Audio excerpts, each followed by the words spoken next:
Hey there! Here are your top news stories from eWEEK, sponsored by Dell and Intel.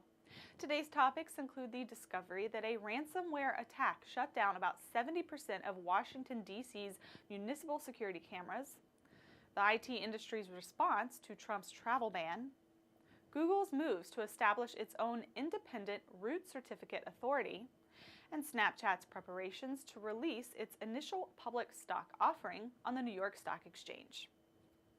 For several days the week before the presidential inauguration on January 20th, 127 of the 183 networked video recorders used by police in Washington, D.C.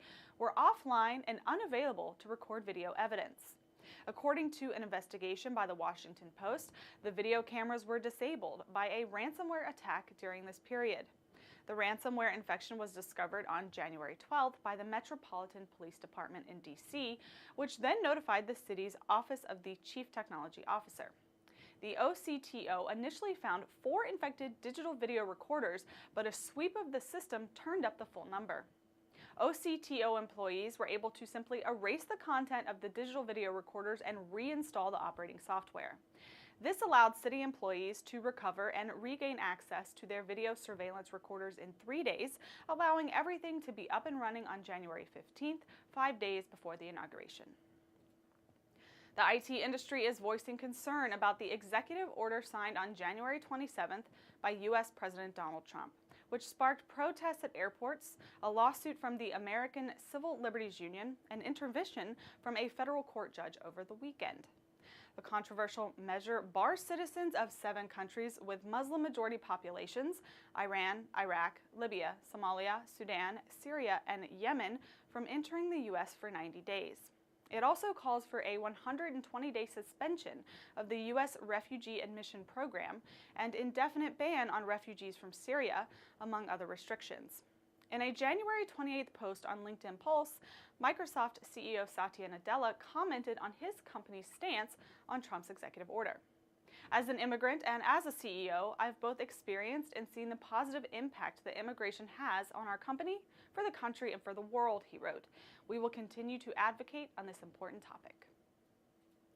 Google has established an independent root certificate authority so it can implement HTTPS across all of its services in a more efficient and expedient way. Google's new Trust Services entity will manage and deploy digital certificates for all Google and Alphabet services, the company said Friday in a blog. The new unit will complement Google Internet Authority G2, the third-party subordinate certificate authority that Google has been relying on so far for its Secure Sockets Layer, Transport Layer security certificate needs. Snap Inc. reportedly plans to list its highly anticipated initial public offering on the New York Stock Exchange. Snap's product, Snapchat, the social network messaging app that turned down an offer 4 years ago from Facebook to be acquired for $3 billion, quietly filed for the IPO on November 15th, saying it is preparing to go public in March 2017. Several news sources, including the Wall Street Journal, TechCrunch, and MarketWatch, reported January 30th that the date would be made public this week.